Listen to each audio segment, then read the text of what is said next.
Kapauwi na kayo mula sa Baguio, ito dapat ang pinakahuli ninyong puntahan, ang Baguio City Market. Dito lang to sa Magsaysay Avenue, pababa ng Session Road sa pakanan sa pagbaba ng overpass. Kadalasan ang makikita na tinda dito ay walis, gamit sa pangluto, wallet at bag na gawa sa abaka at kung ano-ano pa.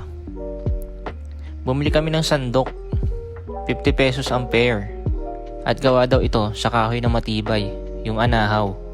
Meron din silang mga basket, trays, tsaka mga bayong. Paglipat namin sa kabilang part ng market, dito na madami nagtitinda ng mga prutas.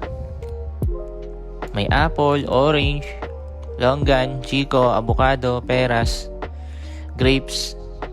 Ang dami din ditong ube jam, strawberry jam, coco jam, at peanut butter. Syempre, di mawawala tong strawberries.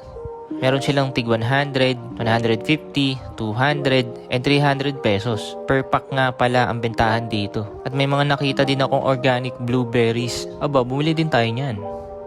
At nagkalat din dito yung peanut brittle, sesame brittle, sampalok, crinkles, otap, sunflower seeds, lengua, tsaka choco flakes.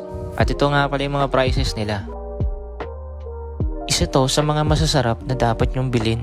Taro strips at assorted cheese bar. Panalo to. Yun lang.